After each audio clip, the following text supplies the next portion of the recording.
Donc on va commencer par te montrer 12 propositions d'autres citoyens. Et là, tu vas pouvoir interagir très simplement juste en donnant ton avis, en votant pour, contre. Tu fais un peu plus que voter pour ou contre, tu peux dire aussi exprimer un peu pourquoi, tu peux qualifier, tu peux dire parce que je trouve cette idée géniale, ou ouais, je suis d'accord mais bof, on est tous contre la guerre, mais bon, ça va pas très très loin. Et puis après, après avoir vu 5-6 propositions, on va te proposer de faire ta propre proposition si tu as envie.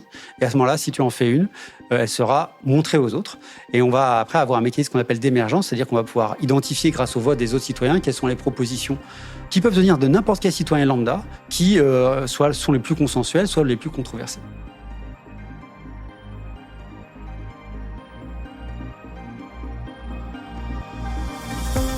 Bonjour et bienvenue sur Data Driven 101, le podcast qui s'intéresse aux applications concrètes et variées de l'intelligence artificielle et de la data.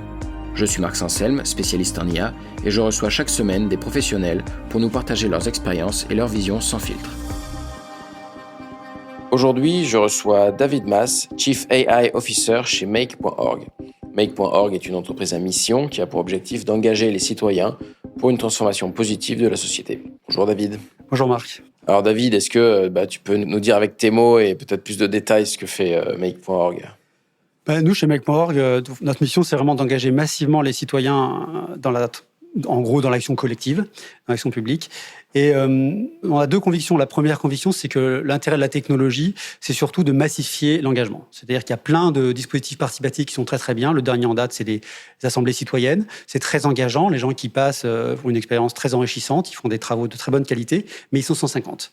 Et la démocratie, c'est quand même une histoire de nombre, c'est de faire participer un maximum de gens.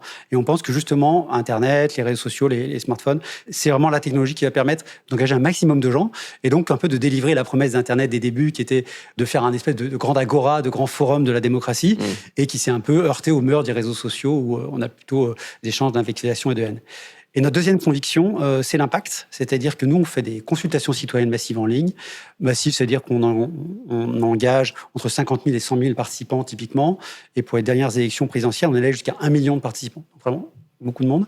Mais on ne fait pas juste ça pour savoir ce que pensent les gens. On ne fait pas des sondages. Nous, notre objectif, c'est que ça a un impact. Donc, c'est-à-dire qu'on consulte les gens pour avancer. Et on s'adosse toujours à un projet de changement. Un exemple, on a travaillé avec le ministère de l'économie sur la loi influenceur. Et la consultation, elle avait mené à rajouter des éléments dans la loi influenceur, comme l'interdiction de la chirurgie esthétique ou la prise en compte des influenceurs à l'étranger, à Dubaï, par exemple. D'accord. Alors, j'ai vu le mot réseau social à un endroit. Est-ce que c'est un réseau social ou en quoi c'en serait un ? En fait, nous, on se définit presque comme un anti-réseau social. Ouais. Donc, à la base, on s'est pensé comme un réseau social, comme une plateforme où on agrège les gens pour faire des choses. Mais ce qu'on a constaté, ce qui est au fondement de Make, c'est que les réseaux sociaux, qui auraient pu être un lieu d'échange formidable, et cette espèce d'agora citoyenne dont je parlais et qu'on croyait au début, finalement, qu'est-ce que c'est devenu ? C'est devenu un espèce de lieu de combat idéologique où on s'invective, on s'interpelle, où finalement les gens sont hyper fragmentés dans des bulles d'opinion et quand ils se rendent compte, c'est simplement pour se confronter. Ouais. Et donc, ça amène pas à quelque chose de très constructif. Et nous, ce qu'on fait, c'est qu'on prend les gens sur ces réseaux sociaux, sur ces plateformes, et on les amène dans un lieu où ils peuvent avoir un débat constructif et faire quelque chose d'utile. Donc, c'est un peu plutôt ça qu'on fait. Et donc, on essaye de faire une expérience qui est compatible aux réseaux sociaux, donc qui est proche de la simplicité de ce qu'on a sur les réseaux sociaux, mais qui amène à quelque chose d'utile. C'est-à-dire qu'on va arriver, on va te confronter à la vie des autres, tu vas pouvoir t'exprimer, dire si tu es d'accord, pas d'accord, tu vas pouvoir donner ton propre avis. Et à la fin, on va agréger tout ça de façon à en faire quelque chose d'intelligible pour que le décideur puisse le mettre en action. Ok. Alors, pour bien comprendre concrètement le cheminement, on va sur Make.org. Qu'est-ce qu'on nous propose ? Alors, l'expérience courante chez Make.org, c'est que tu es sur ton réseau social, tu vas avoir passé une publicité, en fait, et qui va t'interpeller sur un sujet, par exemple, sur la violence faite aux femmes, ou là, ça pourrait être sur l'immigration. Et donc, si tu as envie de réagir, tu vas cliquer et tu vas arriver dans ce qu'on appelle une séquence. Donc, on va commencer par te montrer 12 propositions d'autres citoyens. Et là, tu vas pouvoir interagir très simplement juste en donnant ton avis, en votant pour, contre. Tu fais un peu plus que voter pour ou contre, tu peux dire aussi exprimer un peu pourquoi, tu peux qualifier, tu peux dire parce que je trouve cette idée géniale, ou ouais, je suis d'accord mais bof, on est tous contre la guerre, mais bon, ça va pas très très loin. Et puis après avoir vu 5-6 propositions, on va te proposer de faire ta propre proposition si tu as envie. Et à ce moment-là, si tu en fais une, elle sera montrée aux autres. Et on va après avoir un mécanisme qu'on appelle d'émergence, c'est-à-dire qu'on va pouvoir identifier grâce au vote des autres citoyens quelles sont les propositions qui peuvent venir de n'importe quel citoyen lambda, qui soit sont les plus consensuelles, soit les plus controversées. D'accord. Les citoyens, ça veut dire qu'il faut quand même être inscrit, ou c'est le navigateur ? Non, pas du tout. En fait, on n'a pas besoin de s'inscrire. L'idée, c'est qu'on fait un onboarding très léger. C'est-à-dire qu'on a besoin de s'inscrire uniquement quand on fait une proposition. Et en fait, après, comme on a un très grand nombre de gens et puis qu'on a aussi un mécanisme aléatoire de présentation des présentations, en fait, on est assez bien protégé contre les tentatives de manipulation. Et puis, on a 2-3 algorithmes qui vérifient qu'il n'y a pas d'attaque synchronisée pour altérer le résultat, ce qui fait que ça nous permet de prendre l'avis des gens sans leur demander de connexion. D'accord, ok. Alors, c'est quoi la nature des données que vous manipulez, du coup ? Alors, côté IA, le principal, nous, ce qu'on a, c'est des données textuelles. Donc, on a les contributions des citoyens. La forme principale, c'est ces fameuses propositions citoyennes en 140 caractères. C'est la taille d'un tweet ancienne génération. On a d'autres formes d'expression. On a notamment les votes qui sont plus quantitatifs. Et puis, on a sur d'autres plateformes, on peut aller plus loin avec des commentaires plus riches. Mais côté IA, nous, ce qu'on travaille surtout, c'est le texte. Donc, on fait beaucoup de NLP. Ok. Et côté analyse de données, est-ce que tu peux nous partager un peu des décisions prises Alors, data-driven ? on fait 2 types d'analyse de données. Déjà, ce qu'on fait beaucoup, c'est qu'on synthétise ce qu'on dit les citoyens pour en faire des rapports. Et là, on va faire du clustering automatique et de la classification pour un peu identifier les thèmes principaux, ranger les propositions des thèmes et puis éventuellement les regrouper par idée. Donc là, on a du NLP classique. Et puis, on essaie très data-driven parce que nous, donc on fait de l'acquisition sur les réseaux sociaux. Et donc, on vit et on meurt par les métriques d'acquisition. Donc, on monitore très fortement ces métriques. Et un des changements les plus impactants qu'on a eu là-dessus, c'est on s'est rendu compte qu'après ces 12 votes, on perdait beaucoup de gens. Après les avoir fait voter, on les envoie normalement sur une interface plus ouverte où ils peuvent explorer les propositions. Mais là, on s'est rendu compte qu'il y a à peu près la moitié des gens qui n'allaient pas dans ce nouvel espace et la moitié des gens qui partaient directement sur cet espace. Et on l'a remplacé. On a juste proposé aux gens de refaire une séquence. Et là, d'un coup, 30% des gens se sont mis à refaire une séquence. Choisis directement pour l'utilisateur la séquence d'après. Ouais, dire on en refait une. Ah, ça m'a plu, je recommence. Et là, on a fait plus 50% sur le nombre de votes pour l'utilisateur. Donc voilà. Okay. Mais on est tout le temps à regarder nos métriques et à les optimiser. C'est pas passionnant, mais le travail de l'acquisition, c'est un travail d'un peu de fourmi, très data-driven au quotidien. Ok, et alors donc, du coup, il y a un gros enjeu de quelle proposition on pousse, puisque dans le fond, il y a cet enjeu démocratique derrière. Il y a quelque chose... on va dire des maths très profondes derrière tout ça. Comment est-ce que fonctionne votre algo d'attribution, comme les 12 propositions que moi je vais voir, comment elles vont être choisies et quelles sont les contraintes, les objectifs aussi que vous avez dans cet algo? Alors ça, c'est vraiment une composante essentielle de la plateforme. On a plusieurs enjeux, missions que donne à cet algorithme. La mission globale, c'est dire il faut que tous les gens qui font des propositions aient une chance égale d'émerger, c'est-à-dire qui qu'on soit, et si on fait une proposition, il faut qu'on ait une chance égale d'être sélectionné parmi les plus consensuels et les plus controversés. Ça, c'est la première chose. La deuxième chose, c'est qu'on veut randomiser, parce qu'on veut pas que les gens, on veut que ça soit un peu, qu'on puisse interpréter ce qui en sort, donc que ça soit proche d'un sondage, donc on veut randomiser la présentation. Et puis, on veut aussi... non seulement randomiser, on veut éviter que les propositions qui arrivent plus tard dans la consultation soient désavantagées. C'est ce qu'on voit beaucoup sur les plateformes qui n'ont pas ce genre d'algorithme. Même si on randomise simplement, si tu es là depuis plus longtemps, tu joues plus, tu as plus d'exposition. Donc on veut contrer ça. Et puis nous, ce qu'on voulait en plus, c'est avoir un peu de robustesse statistique. Et un des problèmes qu'on a, c'est qu'on a environ 200 votes par proposition sur la plateforme et qu'on aimerait que celles qui émergent, les meilleures, elles s'approchent de 1000 pour rapprocher un sondage. Et donc on aimerait un algorithme qui enrichisse, qui donne plus de votes aux meilleures de façon à ce qu'elles soient un peu plus fiables statistiquement. Voilà, donc ça, c'était les contraintes. Et donc, en fait, on l'a recasté comme un problème d'exploration et exploitation un peu adapté. Oui, c'est-à-dire que quand vous voyez que quelque chose plaît beaucoup, vous avez tendance à dire il faut le proposer souvent, puisque c'est probablement c'est un bon candidat pour être une des conclusions de la consultation. Exactement. Là où, quand une proposition est fade, comme non à la guerre, tout le monde est d'accord, mais ça ne fait pas avancer le débat, là, vous allez petit à petit la faire tomber aux oubliettes. C'est exactement ça. Et donc, le problème, c'est d'abord d'avoir une métrique qui permet de détecter c'est fade, c'est pas fade. Donc là, on utilise à la fois, évidemment, les votes pour compte, mais ces fameuses qualifications qui disent c'est un coup de cœur ou c'est une banalité. Donc, les gens peuvent dire celle-là, elle est bof. Et donc, on va utiliser ça dans un espèce de score composite. Et ensuite, sur la base de ce score, on va essayer de faire tourner cet algorithme, en fait, qui est un algorithme d'apprentissage par renforcement. En fait, ça ramène à un problème mathématique classique, qui est le problème d'exploration-exploitation. L'exploration, c'est j'ai des propositions qui arrivent, est-ce qu'elles sont bien intéressantes, pas intéressantes, est-ce qu'elles sont saillantes ou un peu banales. Et puis ensuite, une fois que je le sais, j'en mets plus sur celle-là, mais j'ai de l'incertitude, parce qu'au début, j'ai pas beaucoup de gens qui ont voté, donc je sais pas. Et l'algorithme qu'on a choisi, un des algorithmes standards qu'on a choisi pour répondre à ça, c'est le Thomson sampling, où en gros, il y a 2 ingrédients, il y a la mesure actuelle de la qualité de la proposition, et puis l'incertitude dessus.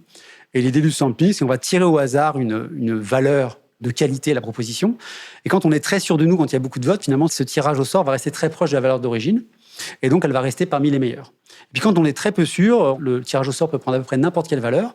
Et finalement, une proposition nouvelle, elle pourrait être parfois parmi les meilleures, parfois parmi les mauvaises, donc parfois être sélectionnée dans les 12, et parfois pas sélectionnés. Et puis ensuite, on a adapté cet algorithme, notamment pour éviter ce biais des premières arrivées. En fait, on en prend un peu plus que nécessaire et on va privilégier celles qui sont les plus récentes et qui ont le moins de votes, de façon à rééquilibrer au fil de l'eau la donne pour que les plus récentes des propositions ne soient pas désavantagées. Ok, parce que le problème avec l'algo initial, c'est qu'au tout début, il n'y a pas de grands favoris, donc les nouvelles propositions ont beaucoup de chances d'être tirées, et au bout d'un moment, il y a des grands favoris, et donc les nouvelles ont moins de chances d'être tirées, c'est ça? Alors, en fait, ce qu'il y a surtout, c'est que le problème classique de l'exploration et l'exploitation, ça part avec un certain nombre de propositions, mais qui est donné au départ. C'est pas prévu que ça arrive au fil de l'eau. Donc, tous les algorithmes, toutes les preuves mathématiques te disent, si tu as un set de propositions et que tu le fais tourner un algo, exponentiellement, ça converge à un résultat optimal. Bref, tu minimises le regret, c'est optimisé sur des notions mathématiques adéquates. Mais nous, ça arrive au fil de l'eau, et donc il faut qu'on corrige ça. Et donc on a corrigé ça effectivement en donnant l'avantage aux plus récentes, de façon à ce qu'elles rattrapent en fait leur retard, qu'on les fasse gagner plus souvent pour qu'elles aient plus de votes. C'est ça le problème. Et ça, c'est quelque chose qui n'est ni réglé dans l'algo standard, ni sur les plateformes classiques, où on se contente d'un tirage au sort. Et comme je disais, si tu es là depuis longtemps, tu as plus d'exposition et tu as plus de chances de sortir parmi les meilleurs. Ce qui fait que, en gros, si tu veux être pris en compte dans le rapport final, il faut participer les 2 premiers jours, alors que nous, tu peux participer dans les derniers jours et sortir quand même. Et comment vous réglez un peu ce gain Alors, ça a été très empirique. En plus, c'est pas évident parce qu'on est sur les algos probabilistes. Donc, on a fait beaucoup de simulations. On prédéterminait des scores de propositions, on faisait un scheduling, un planning d'arrivée des propositions, puis on vérifiait que les bonnes qu'on savait qu'on avait mis à la fin émergeaient quand même, ou du moins émergeaient suffisamment souvent, parce que tout est probabiliste, donc avec une bonne chance d'arriver. Donc on a beaucoup validé ça par simulation. Et puis après, on a dû le valider en vrai, parce qu'on fait des modèles quand on simule, on fait des modèles de la réalité, puis la réalité est très différente. Et donc là, le vrai challenge, le vrai défi, c'était de s'assurer que dans la vraie vie, ça se passait comme dans la simulation. Et donc, il fallait trouver des métriques pour monitorer. Et on a pas mal tâtonné là, et finalement, je suis arrivé à 2 visualisations extrêmement simples et claires.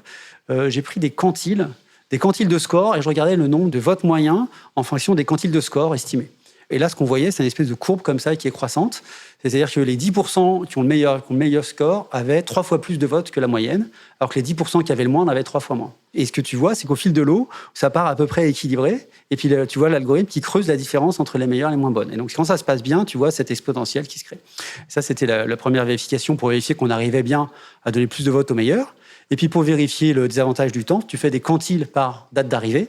Et là, tu vérifies que ça reste flat. Donc, tu vois souvent que le dernier quantile, les derniers arrivés, ils ont moins de votes en moyenne que les autres. Et puis, progressivement, ils rattrapent. Et donc, ça, avec 2 visualisations très simples, qu'on a mis du temps à trouver, on avait un check très rapide que ça se passait aussi bien qu'en simu. Ouais, vous partez de l'hypothèse que les bonnes propositions ont autant de chances d'arriver au début qu'à la fin. Ouais. Et vous vérifiez, ouais. Est-ce qu'il est raisonnable, cette hypothèse? Je te taquine un peu, mais... Est-ce que les bonnes idées, elles arrivent Oui, parce qu'en fait, ce qui se passe, nous, c'est que on pourrait imaginer qu'un débat, c'est des gens qui reviennent et qui partent. En fait, ce qui se passe beaucoup, c'est que on attire les gens, et en fait, les gens, quand ils débarquent à la fin, eux, ils ont l'impression qu'ils viennent de savoir que le débat existe. Et finalement, tu leur montres 12 propositions, ils n'ont pas l'ensemble du débat. Donc, ils sont quasiment à égalité avec ceux qui arrivaient tout au début. Et donc, ils sont potentiellement aussi intéressants que ceux du début. Oui, parce qu'en fait, une question que je me pose qui est importante pour comprendre ça, c'est qu'est-ce qui se passe si je propose quelque chose? Donc moi, on m'a proposé 12 choses. Il n'y avait pas ma proposition, mais ma proposition, elle existe. Mais elle m'a juste pas été proposée. Qu'est-ce qui se passe? Comment vous fusionnez ma proposition avec celle qui, en fait, était très proche? Alors, en fait, au début, on voulait dédupliquer. C'est-à-dire qu'on s'est dit, on n'a pas envie que les gens nous disent qu'elle soit la même idée, ou alors on voulait essayer de proposer aux gens de rejoindre une idée. Et puis on s'est rendu compte que, alors nous, comme on est sur des propositions très très courtes, ce qui n'est pas génial pour exprimer la profondeur de ton idée, mais qui est très très bien pour nous, on a des milliers d'idées, on peut aller jusqu'à 2-3 000 idées, personne ne va lire tout ça. Ouais. Donc il faut qu'on t'en fasse lire un certain nombre et que ça soit assez rapide. Du coup, des idées courtes, c'est très bien. Et du coup, il y a beaucoup de variantes de formulation. Et souvent, en 140 caractères, soit tu vas être très générique, soit tu vas angler en fait ta proposition sur un angle ou deux. Et ce qui est génial, c'est quand tu as 5 ou 6, 10 personnes, 20 personnes, 30 personnes qui expriment la même idée, ils vont l'expliquer avec un angle différent. Et suivant l'angle que tu mets, ça va plus ou moins rencontrer la popularité des gens. Et puis à la fin, quand on fait notre rapport et qu'on a les idées gagnantes, c'est des groupements de 10, 20 propositions qui ont toutes bien fonctionné. Donc on est assez rassuré sur le fait qu'en variant les formulations, l'idée fonctionne. On est aussi rassuré sur le fait qu'il y a beaucoup de gens qui le proposent, donc c'est aussi un signal. On appelle ça un peu la double validation. Les gens l'ont reçu positivement et en plus, il y a plein de gens qui proposent. Et puis ça donne, en fait, par l'effet de petites touches impressionnistes, les 10 te donnent un peu toute la palette de la façon d'écrire l'idée et tu retrouves la richesse que tu n'avais pas dans la proposition initiale. Ouais. Donc en fait, c'est plutôt une force et on a choisi finalement de conserver cette diversité et de le traiter à l'analyse en regroupant, donc par des clustering sémantiques qu'on fait en première passe par de l'IA, en deuxième passe par de l'humain. Oui, il n'y a pas besoin en fait de dédupliquer dans la mesure où on n'est pas en train de voter pour une proposition, mais on est en train de voter pour ou contre toutes les propositions qu'on nous donne. Donc finalement, c'est une sorte de note moyenne, quoi. Et il n'y a pas de force à fusionner les propositions. On ne va pas fusionner les votes, en fait. On va juste moyenner. Voilà. Ouais. Et en plus, ce qu'il faut voir, c'est qu'est-ce qu'on sort de ces consultations. Nous, on sort un panorama de l'opinion avec les propositions les plus consensuelles et les propositions les plus controversées. En fait, on appelle ça l'agenda citoyen. Et il est assez fort parce qu'il est assez actionnable, cet agenda citoyen. C'est-à-dire, quand tu as des choses sur lesquelles tout le monde est d'accord, finalement, en général, c'est-à-dire qu'on est d'accord sur le constat, sur le problème, et qu'il n'y a plus qu'à y aller, à mettre en œuvre des solutions. Et c'est souvent sur les solutions que ça va être un peu plus compliqué. Mais au moins, tu as cette espèce de base qui te donne un élan assez fort pour dire, là, il faut qu'on y aille, il faut qu'on se mette d'accord. Et ça pousse un peu au compromis. Nous, on fait ce qu'on appelle des grandes causes. On réunit des ONG, des entreprises et des pouvoirs publics pour traiter des sujets d'intérêt général comme la lutte contre les violences faites aux femmes ou bien prendre soin de nos aînés. Et on arrive à rassembler des gens qui ne se parlaient pas forcément, des ONG qui sont un peu dans leur précaré, des entreprises ou avec une méfiance mutuelle entre entreprises et ONG. Et le fait que tu t'adosses à une grande consultation citoyenne, tu dis, bon, là, il y a 100 000 citoyens qui sont exprimés, tout le monde a dit, il faut y aller. Bon, ça nettoie un peu le jeu. Bon, là, maintenant, on est tous d'accord, on y va. On est obligé de se mettre d'accord parce qu'on doit répondre à ça. Et donc, ça permet de déclencher la mise en action. Donc, il y a une force motrice du consensus qui est très fort. Et puis, les controverses sont pas inintéressantes. Les controverses, en général, c'est ce qu'on va retrouver dans les lignes des journaux parce que les journaux, ils se focalisent beaucoup plus sur ce sur quoi on n'est pas d'accord que sur quoi on est d'accord. Et puis, ça indique aussi les endroits où, si on veut y aller, il va falloir beaucoup plus travailler pour trouver des solutions consensuelles. Alors, ça m'intéresse de creuser le sujet des controverses et comment est-ce qu'on les fait ressortir, etc., d'un point de vue de l'algo, mathématiquement, etc. Peut-être avant de rentrer dans le détail, est-ce que tu peux nous développer les cas d'usage précédents, historiques, on va dire, que tu nous as cités tout à l'heure, où Make.org a vraiment utilisé les résultats de ces consultations, qu'on comprenne bien quelle est la suite, en fait? Alors, on a plusieurs. Nous, le cas emblématique, c'est les grandes causes. On a commencé comme ça. Donc, les grandes causes, en fait, on s'auto-saisit d'un sujet. La première qu'on a fait, donc c'est intéressant parce qu'il y a le plus d'action, c'était les violences faites aux femmes. C'est juste un peu avant MeToo. Donc, en fait, on est arrivé dans pleine vague MeToo. Et on s'est dit, là, il y a un sujet, il faut qu'on y aille. Donc, on a fait une grande consultation, 100 000 personnes. Et on a eu des consensus, des controverses. Et là, après, ce qu'on fait, nous, c'est qu'on fait des ateliers avec les citoyens, les entreprises, les ONG pour faire un plan d'action. Et après, on fait un plan de vue d'action. Et ensuite, on est adossé à une fondation, la fondation Make.org, qui va déployer le plan d'action sur 3 ans pour avoir de l'impact. Et par exemple, une des choses qui était ressortie dans cette consultation, c'était qu'il y avait un problème quand les femmes fuyaient leur mari. Parce que se retrouvaient à la rue, elles ne savaient pas quoi faire. Et donc, une des actions qu'on a fait, c'est qu'on est allé voir les chaînes d'hôtels. On leur a dit, mais vous avez des invendus? Parce qu'on ne pourrait pas la mettre à disposition des ONG pour que les femmes puissent s'en servir et faire un logement d'urgence, en fait. Et donc, ça s'appelle abri d'urgence et ça fonctionne. Et donc, on a une plateforme où les ONG peuvent aller retrouver des chambres d'hôtel invendus qu'elles peuvent mettre à disposition des femmes qui fuient leur mari. Donc ça, c'est un premier exemple. Un deuxième exemple que j'aime bien, parce que c'est pas que nous, c'est celui que j'ai cité sur Bercy, là. Alors, c'est un peu une autre plateforme, mais c'est... sur la loi influenceur, ce qu'on a fait, c'est qu'on a pris la loi influenceur, on a pris les 10 mesures clés, on l'a mis sur une plateforme de consultation, puis là, les gens pouvaient venir, ils pouvaient déjà dire j'aime pas ce qu'il y a dedans, ils pouvaient faire des commentaires pour améliorer la loi. Et donc, on a analysé tous ces commentaires et on a dit, voilà ce qui ressort le plus. Et parmi les choses qui ressortaient et qui n'étaient pas dans la loi avait prévu d'être plus dure sur certaines formes de promotion par les influenceurs. D'abord, il devait dire qu'ils mais sur certaines formes, et d'interdire certaines formes de promotion. Et il était assorti dans la concertation qu'il y avait beaucoup d'influenceurs qui promouvaient la chirurgie esthétique et que c'était très dangereux parce que la chirurgie esthétique, ça reste un acte chirurgical. On ne pouvait pas juste le vendre comme on vendait une crème anti-rides, quoi. Et c'est rentré dans la loi, par exemple. D'accord. Donc, il y a aussi une capacité de lobby sur... Alors là, c'était parce qu'on travaillait avec eux. Donc, en fait, l'idée, c'est qu'on travaille avec des commanditaires. Nous, c'est comme on vend en prestation notre capacité à mobiliser les gens autour d'un sujet. Mais on travaille avec les gens avec un espèce de contrat moral qui est on y va uniquement si on s'insère dans un processus où ce qui ressort de la consultation va pouvoir avoir un impact. Sinon, on ne le fait pas, en fait. Ouais. Alors, c'était aussi mon autre question, c'est que vous êtes une entreprise, qu'est-ce que vous vendez du coup ? Alors nous, en fait, au début, on faisait ces grandes causes, donc c'est un peu la philanthropie, c'est les entreprises qui financent en fait l'action sur ces grandes causes. Et puis on s'est rendu compte qu'on avait développé un super outil pour mobiliser les citoyens qui marchait bien, et donc maintenant on le vend. Alors on peut le vendre soit aux collectivités publiques, on travaille avec la mairie de Paris pour les dialogues parisiens, par exemple. On a travaillé sur la petite enfance, on a travaillé même sur les priorités de la ville de Paris, et ça marche assez bien. Donc on peut travailler avec des villes, on peut travailler avec des ministères, comme je l'ai déjà dit, on peut travailler avec l'Europe, on a fait des grandes consultations au niveau européen, en amont des élections européennes, et puis on peut aussi travailler pour des entreprises. On a travaillé par exemple avec Orange sur le numérique durable, et ils envoyaient des SMS à tous leurs clients pour leur dire, comment on pourrait rendre le numérique plus durable. Donc il y a des choses qui sont sorties, comme évidemment plus recyclé, moins poussé au changement de smartphone, aider les gens à réparer ou à réutiliser leurs anciens appareils. Voilà. Donc on essaie d'accompagner aussi des démarches de transformation des entreprises qui peuvent être soit avec leurs clients, soit internes. Et ce qui est assez génial, par exemple, dans les entreprises, c'est que souvent, on fait des consultations qui sont à la fois internes et externes. Ouais. Donc, on crée un lien direct entre les employés de l'entreprise et les citoyens, et ça redonne beaucoup de sens à l'intérieur de l'entreprise sur ce qu'on fait à l'intérieur de l'entreprise. Et puis, ça permet aussi de réaligner les consommateurs, citoyens, avec l'entreprise, leurs attentes, et puis aussi en tant que client, ce qu'ils aimeraient que l'entreprise fasse pour la société et pas seulement pour leur profit. Ouais. Donc, cette capacité à faire des consultations, vous la déployez en dehors de votre plateforme aussi ? Alors pour l'instant, nous, on est plutôt basé sur notre plateforme. Ouais. On fait éventuellement de la marque, on est en la marque grise, c'est-à-dire qu'on peut le brander au nom, à l'image du client, mais on le ramène sur notre entreprise parce qu'on se positionne un peu comme des tiers de confiance. C'est-à-dire que quand on participe à une consultation Make.org, en fait, il y a quand même un petit jeu pas évident dans le participatif, c'est que on va faire une synthèse, donc c'est génial, on fait que participer les gens, ils nous disent des choses, on fait une synthèse, et puis là, il se peut que les résultats plaisent pas toujours. Alors, en général, ça va, mais donc nous, on est là pour être le garant de dire, attends, tout ce que vous avez dit, on va l'analyser et on va le publier. Ça va être public, vous allez l'avoir, et le commanditaire va s'exprimer, va répondre à tout ce que vous avez proposé, mais en tout cas, on s'assure que rien ne sera escamoté et que tout sera rendu public. Et ça, c'est un peu cette garantie-là assez forte, c'est un peu un garde-fou contre la tendance naturelle qu'on a. On est face à des clients qui sont des gros consommateurs de sondages. Un sondage, on prend, puis on publie les chiffres qui nous arrangent. Là, on a toujours ce contrat moral dont on entend les garants, qui est on va représenter tout ce qu'il y a. Vous n'êtes pas obligé de tout prendre en compte, mais vous êtes obligé de répondre à tout. Oui, voire même éventuellement, si on va plus loin dans la malhonnêteté, le fait de ne pas respecter l'anonymat des questions, le fait de voir que c'est un tiers de confiance permet de garantir un peu Exactement. L'anonymat, quoi. Donc ça, c'est assez fort comme positionnement. Et puis maintenant, alors ce qu'il y a, c'est que au début, on faisait plutôt de la consultation sur des questions ouvertes. C'est-à-dire une question ouverte, les gens proposent. Et puis, en fait, on a étendu pour accompagner un peu tout le process de la mise en œuvre d'un projet.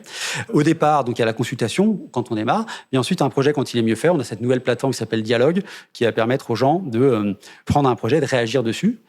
Et puis, avec l'IA générative, on a une nouvelle plateforme qui est arrivée, qui s'appelle Panoramique, et qui permet de suivre ce qui se passe dans une assemblée ou dans un groupe de travail. Okay. Et donc là, typiquement, ça fait ce qu'on appelle le milieu du papillon, parce qu'en fait, on a deux endroits très massifs qui sont la consultation d'entrée, puis la réaction sur le projet en sortie, qu'on voit comme des ailes du papillon. Et puis au centre, souvent, ce qui se passe, c'est qu'il y a un travail anti-groupe. Parce que pour passer d'un consensus à un projet, on ne fait pas ça à 10 000. On fait ça généralement dans un groupe de travail, ça peut être 10, 20 personnes, souvent moins. Et donc là, c'est des gens qui travaillent un peu dur, plus en profondeur. Et ça, c'est souvent un peu opaque. Ou ça peut être même une assemblée citoyenne, 150 citoyens. Alors les gens qui sont transparents, ce qu'ils vont faire, c'est qu'ils vont prendre tout ça, ils vont le mettre en ligne. Ils vont te mettre des vidéos, ils vont te mettre des rapports, des projets. Mais en général, tu as des vidéos de 3 heures, par exemple, une convention citoyenne, des rapports de 100 pages, personne ne va lire tout ça. Ouais. Et puis là arrive l'IA générative. Et l'IA générative, qu'est-ce qu'elle sait bien faire ? Elle sait bien résumer. Et elle, en plus, non seulement résume, mais elle peut répondre à tes questions.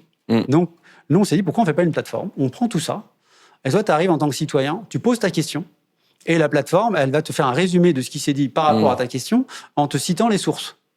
Simple et efficace. Ouais. Et on a fait ça sur la Convention citoyenne sur la fin de vie avec le Comité économique, social et écologique. La plateforme, elle est en ligne, vous pouvez aller la voir. C'était prévu pour servir dans le cadre de la proposition de loi, puisque la loi, elle arrivait à l'Assemblée suite à cette Convention citoyenne. Et puis, il y a eu une élection anticipée, des missionnaires, toutes les lois ont été arrêtées. Donc, la loi sur la fin de vie n'est pas passée au Parlement. Mais la plateforme est toujours là. On espère bien que cette loi, elle va revenir au Parlement. Et donc, ça permet d'aller se plonger dans ces débats qui étaient très, très riches, parce que là, les citoyens, ils ont interviewé des experts. Ils ont discuté entre eux, ils se sont posés plein de questions. À peu près toutes les questions qu'on peut se poser sur la fin de vie, ils se les sont posées. Ils ont eu des réponses d'experts et des dialogues intéressants. Et donc, ça peut être un très bon endroit pour s'informer. Et là, on utilise toute la puissance de l'IA générative pour faire quelque chose qu'elle fait bien et qui est vraiment très utile aux citoyens. Oui, ça peut être le lieu pour se forger une opinion sur quelque chose. C'est vrai que c'est pas évident d'avoir une opinion sur tout. Pourtant, on est quand même appelé à s'exprimer dans les urnes.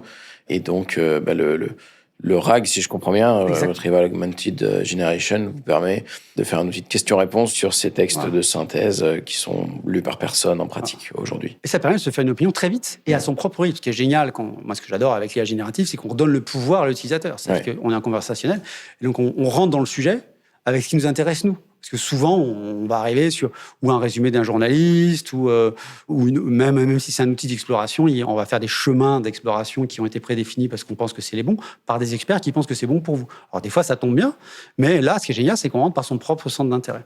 Et nous, on le couple aussi d'ailleurs avec notre expertise d'acquisition sur les réseaux sociaux, c'est qu'on va chercher les gens en disant, mais vous savez, dans la loi sur la fin de vie, il y a telle proposition qui est un peu innovante ou peut-être un peu controversée, venez en savoir plus. Et donc, on ramène des gens comme ça, et ça marche. On a fait passer 10 000 personnes sur la plateforme, ça nous a appris aussi comment les gens s'en servaient, et ça marche très très bien. Il y a 50% des gens qui arrivent sur la plateforme, qui interagissent avec, donc on est assez contents.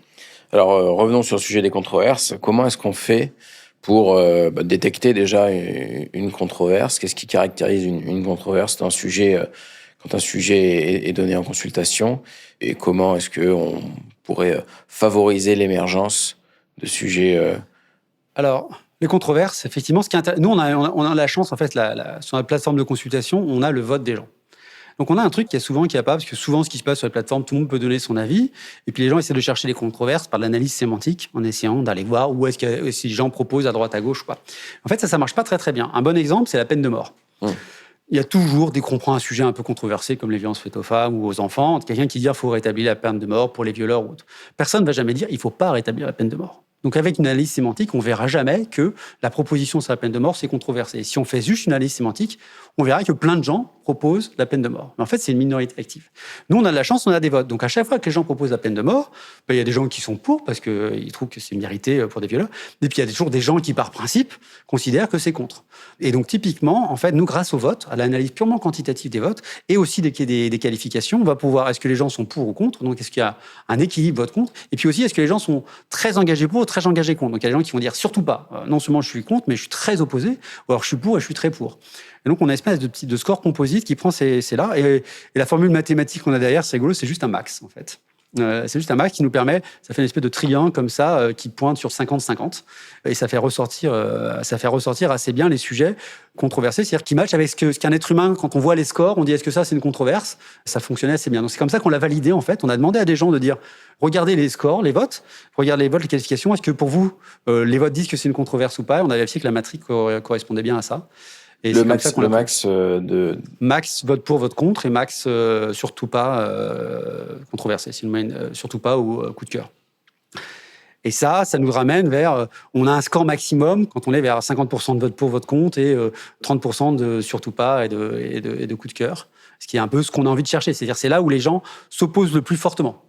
Il y a vraiment des gens fortement pour et des gens fortement contre. Okay. C'est pas juste des gens pour ou juste des gens contre, c'est des gens fortement pour et des gens fortement contre. On veut que l'opinion soit le plus proche de 50% et que par contre les opinions soient les plus marquées possibles. Tranchées. Ok. Mais du coup, c'est quelque chose que vous voulez favoriser, les controverses? Alors, ou pas, d'ailleurs. Nous, au début, on l'avait surtout fait pour lutter contre ce biais sémantique, là, de dire, c'est pas parce que beaucoup de gens en parlent que c'est consensuel, donc pour faire la différence. Et après, la question, c'est comment on traite ça? Et on traite ça en aval, c'est-à-dire quel impact, qu'est-ce qu'on fait sur une controverse? Nous, au début, on s'en servait surtout pour dire, nous, on travaille beaucoup sur les consensus parce que notre méthode, c'est si un consensus, on peut avancer. Donc, si c'est controversé, on peut pas avancer pareil. Et ce qu'on recommande, déjà, ça fait une alerte pour le commanditaire. Attendez, si vous voulez mettre en œuvre cette solution-là, attendez-vous à avoir une forte opposition. Et donc là, il faut aller plus vers une autre façon de traiter le sujet, qui est peut-être faire plus de délibératif. Enfin, faut le rentrer dans un process beaucoup plus long de concertation et de recherche du compromis pour mettre en œuvre une solution controversée. Alors que sur un sujet consensuel, il faut surtout trouver la mise en œuvre qui va à tout le monde.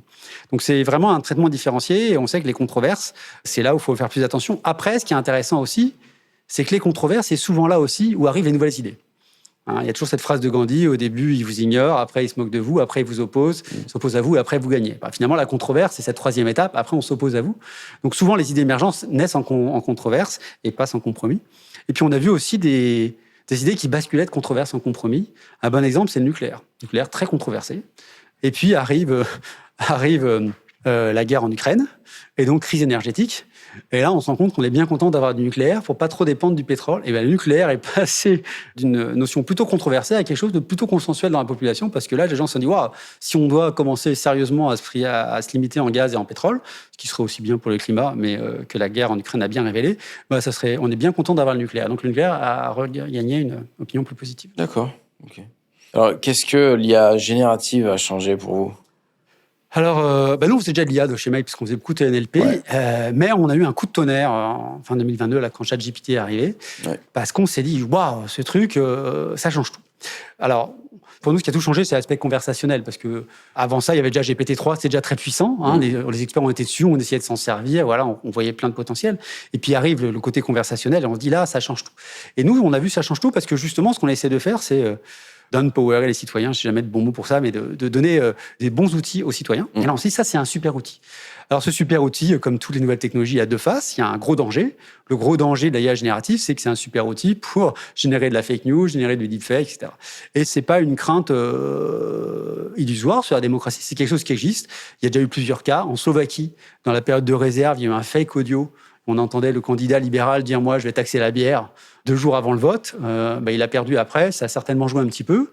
Il y a quelqu'un aux États-Unis qui s'est amusé à faire un faux appel de Joe Biden pour dire aux électeurs démocrates de ne pas voter à la primaire du New Hampshire. Bon, c'était une première pas très importante pour les démocrates, mais quand même 30 000 appels automatiques avec la voix de Joe Biden qui parle aux démocrates pour dire n'allez pas voter, ça a fait un petit coup de tonnerre. Ça a démontré ce qu'on pouvait faire aujourd'hui avec l'IA générative. Et puis, maintenant, il y a aussi l'IA générative, c'est textuel et visuel.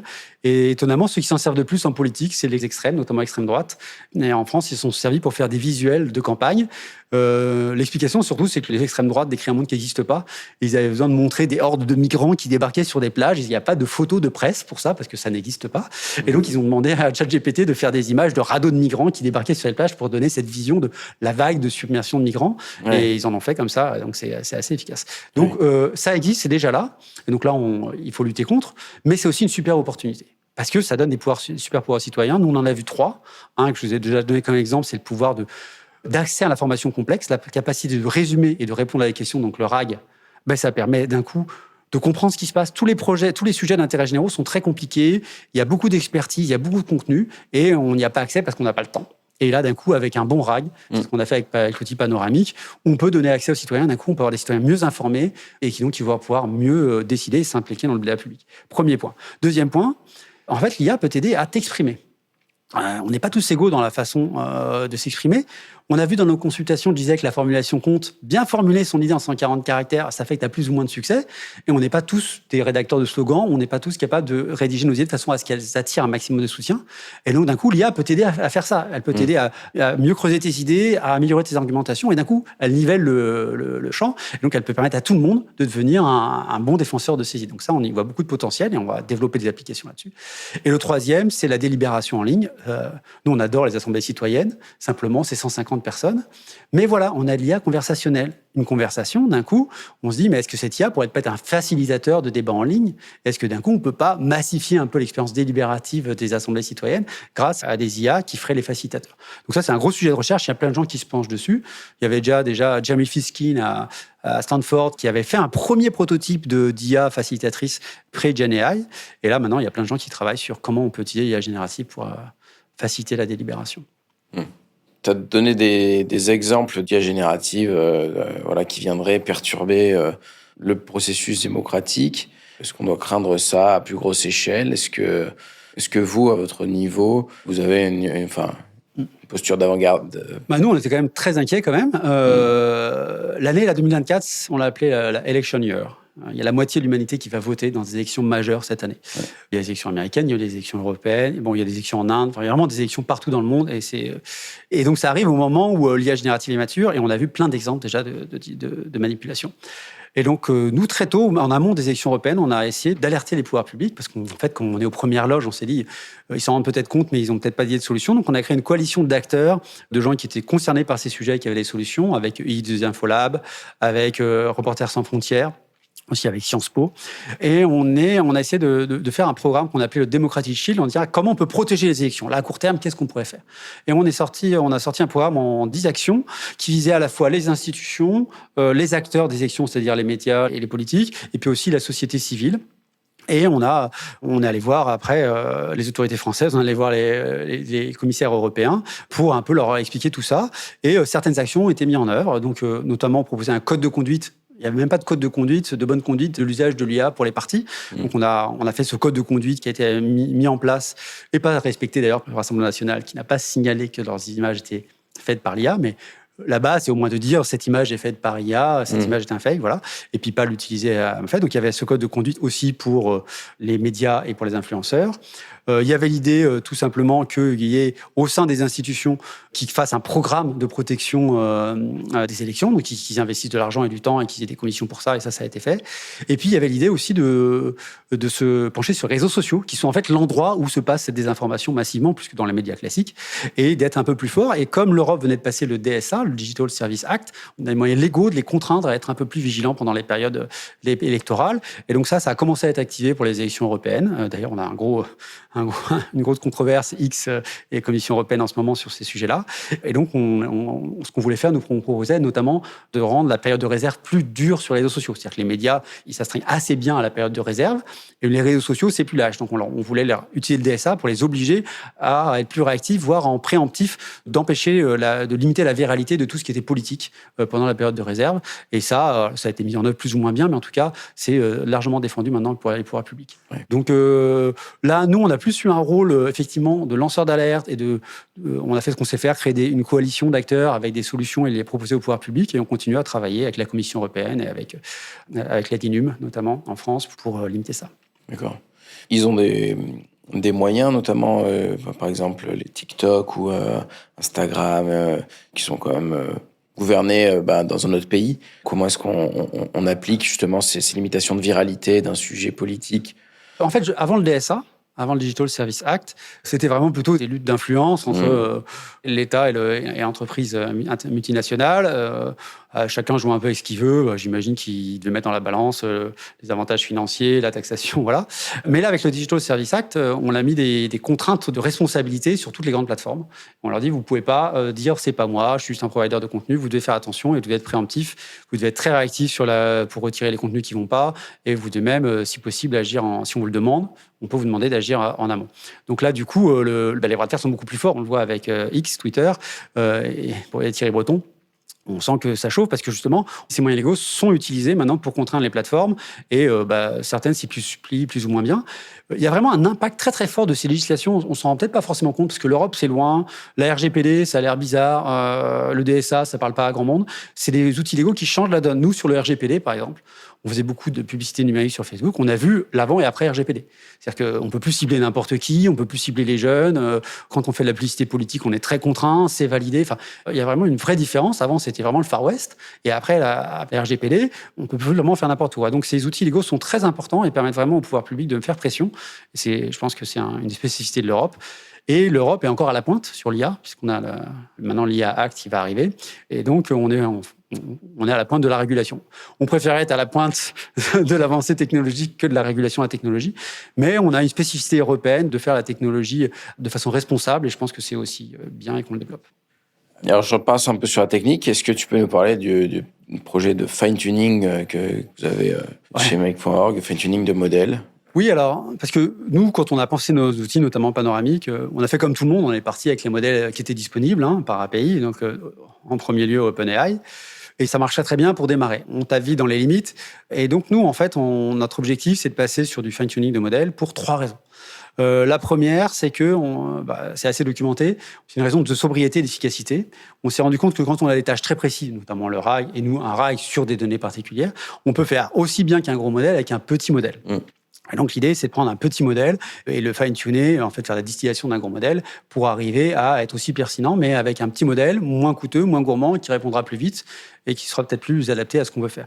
Donc ça, c'est le premier point. Le deuxième, c'est que je parlais de l'approche responsable de la technologie.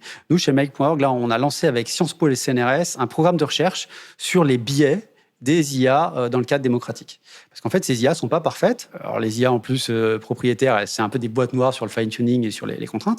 Et on se rend compte qu'elles ont des biais qui peuvent avoir un impact sur ce qu'elles font. Et nous, on est sur des sujets sensibles, c'est la démocratie. On ne veut pas qu'une IA ait un biais d'opinion. On ne veut pas que quand elle fasse un résumé, elle privilégie certaines idées plutôt que d'autres, tout simplement parce que dans son corpus d'apprentissage, cette idée était plus présente que la nouvelle, ou on ne veut pas qu'elle privilégie un groupe de citoyens par rapport à un autre, ou des choses comme ça. Et donc, on a un peu listé ces biais et on dit, voilà, nous, chez Make.org, on va mettre de l'IA un peu partout. On a une espèce de champ expérimental en données réelles et on va travailler avec les chercheurs sur ces données réelles pour mesurer ces biais et essayer de les corriger. Et ça, on ne peut pas le faire sur un modèle propriétaire. Donc, on est obligé d'aller sur de l'open source et sur du fine-tuning. Et donc, on va être accompagné par les meilleurs experts du CNRS pour faire ça. On travaille aussi avec Hugging Face après pour le déploiement de l'évaluation des modèles. Donc ça va être la deuxième partie. Deuxième raison, la responsabilité. Pourquoi vous ne pouvez pas le faire avec un modèle propriétaire? Alors, il propose du fine-tuning, mais si on veut vraiment bien le faire, si on veut aller en profondeur, on va être obligé de partir sur de l'open source qu'on va pouvoir fine-tuner nous-mêmes. Pour avoir le contrôle un peu plus fort de... Ouais. De toute façon, les chercheurs, ils travaillent que sur l'open source parce que moi, quand je discute avec François Yvon de la Sorbonne Université, il me dit moi, je veux savoir sur quoi était entraîné le modèle à la base. Je veux les corpus, etc. Et donc, je veux que ce soit transparent. Ils avaient travaillé sur Bloom, qui était le GPT-3 open source et multilingue.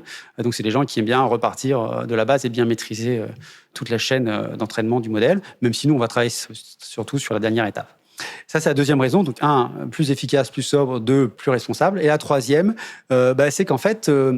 ce qui est intéressant, quand on teste plusieurs LLM, on en a plusieurs à disposition, on se rend compte qu'ils ont un style, un ton, et que la façon de répondre n'est pas la même. Et quand on travaille avec plusieurs, à la fin, rapidement, nous, quand on fait nos tests et qu'on compare différents modèles, on est capable rapidement de savoir qui a répondu, simplement parce qu'il y a un style.